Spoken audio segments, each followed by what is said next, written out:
مولاي صل وسلم دائما أبدا على حبيبك خير الخلق كلهم. مولاي صل وسلم دائما أبدا على حبيبك خير الخلق كلهم. بسم اللہ والحمد للہ والصلاة والسلام علی رسول اللہ صلی اللہ علیہ وآلہ وصحبہ وسلم. کتاب المدیح النبوی سے قصیدہ بردہ شریف کا آج کا سبق. ام حبت الریح من تلقاء کاظمۃ واومض البرق فی الظلماء من اضمی. امام فرماتے ہیں، اس شعر کا ترجمہ کرنے سے پہلے ہم لغوی تشریح دیکھ لیتے ہیں. ام حرف للمعادلۃ بعد حمزۃ الاستفہام. ام لفظ ام جو ہے یہ معادلے کے لیے آتا ہے، یعنی دو چیزوں کے درمیان یکسانیت اور تساوی کو بتانے کے لیے آتا ہے. کب؟ حمزہ استفہام کے بعد. ایسا جملہ جس میں حمزہ استفہام کا گزر ہو چکا ہو اس کے بعد یہ لفظ استعمال ہوتا ہے. جیسے کہ اس شعر میں بھی آپ دیکھیں کہ ہم نے ابھی شروع میں پڑھا ایک شعر، سب سے پہلے شعر میں ہم نے کیا پڑھا؟ امن تذکر جیران بذی سلمی. کیا آپ کو ذی سلم کے پڑوسیوں کی یاد آ رہی ہے؟ تو وہاں پر حمزہ استفہام آیا تو اس کے بعد اس ام کا ذکر ہوا. ٹھیک ہے، تو اس کا قاعدہ ہی یہی ہے کہ یہ ام جو ہے جو معادلے کے لیے آتا ہے دو چیزوں کے درمیان، یہ حمزہ استفہام کے بعد آتا ہے. المطلوب بعدها تعیین احد الشیئین. اس کا کام کیا ہے کہ یہ اس کے بعد آتا ہے اور اس کے بعد جو ہے دو چیزوں کے درمیان ایک چیز کا تعین اور تخصص مراد ہوتا ہے. یعنی دو چیزیں اگر عام ہے تو ان میں سے ایک کو کی تخصیص کرنا اس میں مراد ہوتا ہے. جیسے کہ قرآن مجید میں بھی یہ لفظ استعمال ہوا اسی معنی میں. سورہ انبیاء آیت نمبر 109 میں اللہ تبارک و تعالی ارشاد فرماتا ہے اقریب ام بعید ما توعدون. دیکھیے یہاں پر بھی دونوں کے بعد اقریب حمزہ استفہام آیا تو اس کے بعد ام آیا. ٹھیک ہے، تو یہ معادلے کے لیے آتا ہے، دونوں کے درمیان یکسانیت بتانے کے لیے کہ یکساں ہے یا نہیں ہے، اس کی تعین کے لیے. تو قریب ہے یا دور ہے، دیکھیے دونوں ایک دوسرے کی نقیض ہے، ایک دوسرے کی ضد ہے. اور پھر فرمایا وَتَأْتِي بِمَعْنَى بَل. اور کبھی اس کا معنی جو ہے ام کا بل بھی ہوتا ہے. جیسے کہ سورہ رعد آیت نمبر 16 میں اللہ تبارک و تعالی ارشاد فرماتا ہے هَلْ يَسْتَوِي الْأَعْمَى وَالْبَصِيرُ أَمْ هَلْ تَسْتَوِي الظُّلُمَاتُ وَالنُّورُ. یہاں پر دیکھیے آیت کے شروع میں حل حمزہ استفہام استعمال ہوا، حرف استفہام استعمال ہوا اور اس کے بعد ام کا ذکر آیا. ٹھیک ہے، تو یہاں سے سمجھ میں آتا ہے کہ حمزہ استفہام ہو یا استفہام کا کوئی بھی لفظ یا حرف ہو اس کے بعد ہی ام کا ذکر ہوگا. اور لیکن یہاں پر جو ہے یہ ام معادلے کے لیے نہیں آیا بلکہ بل کے معنی میں ہے. جو معنی بل کا ہے وہی معنی یہاں پر ام کا بھی ہے. اور تیسرا استعمال یہاں پر جو بتا رہے ہیں وہ بتا رہے ہوں کیا؟ وَتُسْتَعْمَلُ فِي لُغَةٍ بَدْلَ الف لام.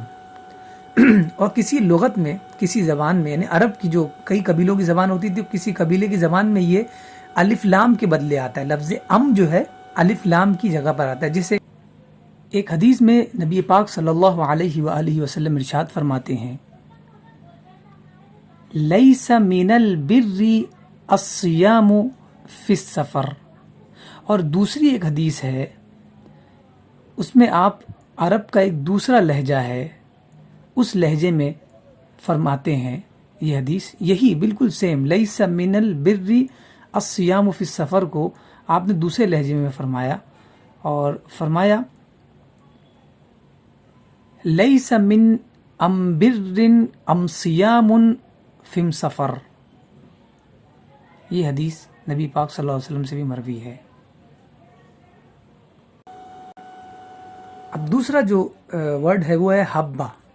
ام حبت الریح میں حبہ. حبہ فعل ثلاثی ہے، لازم ہے، متعدی ہوتا ہے کسی حرف کے لگانے سے. حبب تو ماضی ہے، احب مضارع آتا ہے، حب امر آتا ہے. ٹھیک ہے، اور حب حبیب حبوب، یہ اس کے مصادر آتے ہیں. معنی کیا ہے؟ حبت الریح، معنی کیا ہے؟ ثارت وہاجت، یعنی جب ہوا چلے. حبت العاصفۃ، آندھی چل پڑی. جب ہوا چلے نا، جب ہوا چلتی ہو تب اسے ریح کہتے ہیں. لیکن آپ یہ بھی دھیان میں رکھیں کہ جب ہوا چلتی ہے تب بھی ہم سانس لیتے ہیں، اور جب ہوائیں نہیں چلتی ہیں، گرمی شدت کی محسوس ہوتی ہے، امس محسوس ہوتی ہے، اس کے باوجود بھی ہم سانس لیتے ہیں. تو یہاں پر دو ہوائیں، ایک ہوا جب چلتی ہے نا اسے ریح کہتے ہیں عربی میں، لیکن ایک ہوا جو چلتی تو نہ ہو لیکن ہم اس سے سانس لے رہے ہیں اسے لفظ ہوا کہتے ہیں عربی میں، جو ہمارے اردو میں بھی استعمال ہے. لفظ ریح کا معنی نیچے میں نے دیکھ لیا، اس کی تشریح دیکھ لیں آپ. الریح الہوا اذا تحرک، یعنی جب ہوا چلے نا تب اسے ریح کہتے ہیں. الریح الرائحہ، ریح کا مطلب کیا ہے؟ بو کو بھی کہتے ہیں، چاہے وہ خوش ہو یا بد ہو. اس اور رائحہ جو ہے اس، اور ریح کا مؤنث جو ہے رائحہ ہے. ریح کا مؤنث رائحہ ہے. اس کی جمع آتی ہے ریاح، ارواح اور اریاح. تو آگے ہم اور ایک ورڈ کو دیکھ لیتے ہیں. ام حبت الریح من تلقاء کاظمۃ. تو اب یہاں لفظ تلقاء ہمارے لیے نیا ہے، اس کی بھی لغوی تشریح دیکھ لیتے ہیں. اسم من اللقاء، یہ لقاء کا اسم ہے. لفظ لقاء جو ہے مصدر، اس کا اسم ہے. جلست، معنی کیا ہے؟ جلس تلقاء اے مقابلا لہو، کہ وہ اس کے سامنے بیٹھ گیا. تجاہہ، یعنی اس کے رخ پر، اس کے سمت بیٹھا. قرآن مجید میں بھی یہ لفظ استعمال ہوا سمت کے معنی میں. اللہ تبارک و تعالی ارشاد فرماتا ہے وَلَمَّا تَوَجَّهَ تِلْقَاءَ مَدْيَنَ قَالَ عَسَى رَبِّي أَن يَهْدِيَنِي سَوَاءَ السَّبِيلِ. سورہ قصص آیت نمبر 22. اور جب وہ مدین کی طرف متوجہ ہوئے، لما توجہ، متوجہ ہوئے تلقاء مدین، مدین کی طرف. ٹھیک ہے، تو یہاں لفظ تلقاء کا ہم نے ریفرنس قرآن مجید سے دے دیا. ٹھیک ہے، اب یہاں ام حبت الریح من تلقاء کاظمۃ، یہ لفظ کاظمہ کا کیا معنی ہے؟ تو یہاں پر لفظ کاظمہ جو ہے اس کا کوئی معنی نہیں بلکہ یہ عالم ہے. اسم موضع، کہ یہ ایک جگہ کا نام ہے. ٹھیک ہے، یہ ایک جگہ ہے جو مدینہ شریف سے یا مکہ شریف سے قریب ہونے کی بنیاد پہ سے کاظمہ، یہ ایک جگہ ہے جو مدینہ یا مکہ سے قریب ہے. اب آپ دیکھیں آگے. اب آگے ہم اس مصرے کا پہلے ترجمہ کر لیتے ہیں، کیونکہ اب یہ اس مصرے میں سے کوئی ایک ورڈ بھی نہیں ہے جو ابھی تک اس کی تشریح نہیں ہوئی.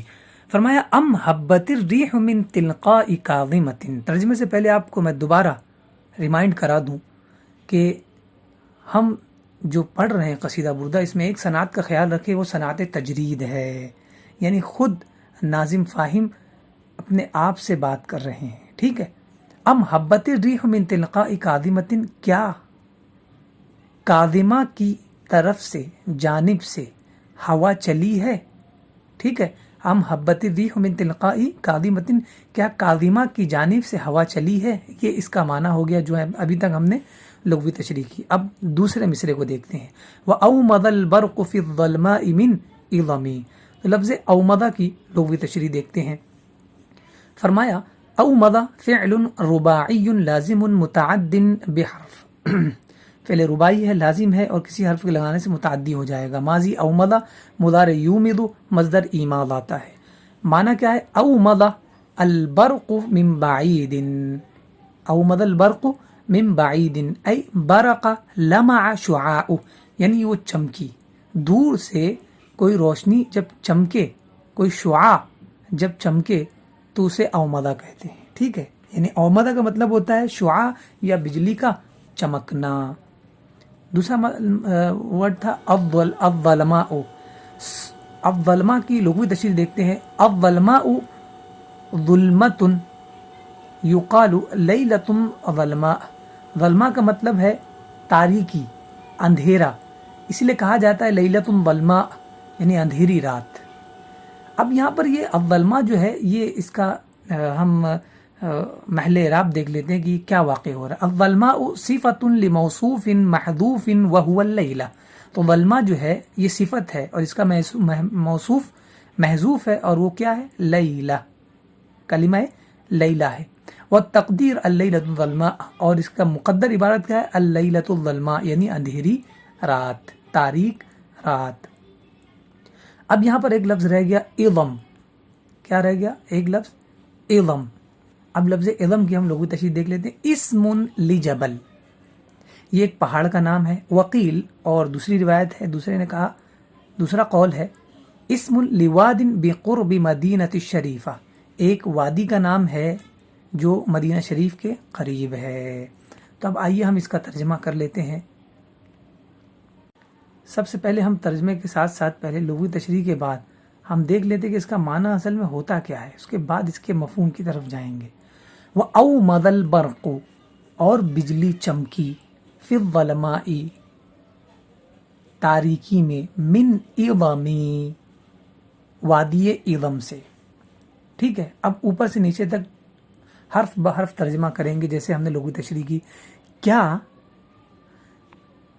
کاظمہ کی جانب سے ہوا چلی، یا وادی اِظم کی جانب سے تاریکی میں کوئی بجلی چمکی؟